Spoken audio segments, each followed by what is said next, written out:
జూబ్లీహిల్స్ కేంద్ర మంత్రి కిషన్ రెడ్డి ఎన్నికల ప్రచారం నిర్వహించారు. బీజేపీ ఎమ్మెల్యే అభ్యర్థి లంకెల దీపక్ రెడ్డి తరపున ప్రచారం జరిపారు. బీజేపీ అభ్యర్థిని భారీ మెజారిటీతో గెలిపించాలని ఇంటింటికి తిరిగి ప్రచారం చేశారు కిషన్ రెడ్డి.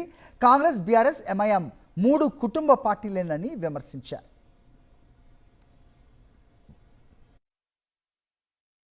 కానీ జూబ్లీహిల్స్ పరిస్థితి ఏ రకంగా ఉందో ఈరోజు జూబ్లీహిల్స్ ప్రజలు ఈ పరిపాలించినటువంటి పార్టీలను ఓట్లు అడుగుతున్నటువంటి ఈ 2 పార్టీలను అడగాల్సినటువంటి అవసరం ఉంది.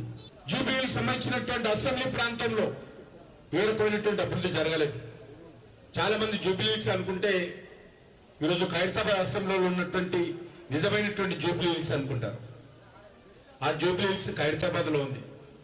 కానీ ఈరోజు జూబ్లీహిల్స్ అసెంబ్లీలో మాత్రము స్లమ్స్, బస్తీలు, ఎక్కడ చూసినా డ్రైనేజ్ ఓవర్ఫ్లో, ఎక్కడ చూసినా కలుషితమైనటువంటి తాగునీరు, ధ్వంసమైనటువంటి రోడ్ల మీద చెత్త, కనీసము శానిటేషన్ లేనటువంటి పరిస్థితి, వెలగనటువంటి వీధి లైట్లు ఈరోజు జూబ్లీహిల్స్ లో మనకు కనిపిస్తాము.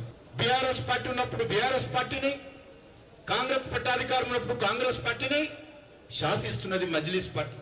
మనం అనేక సంవత్సరాల అనుభవం ఉంది.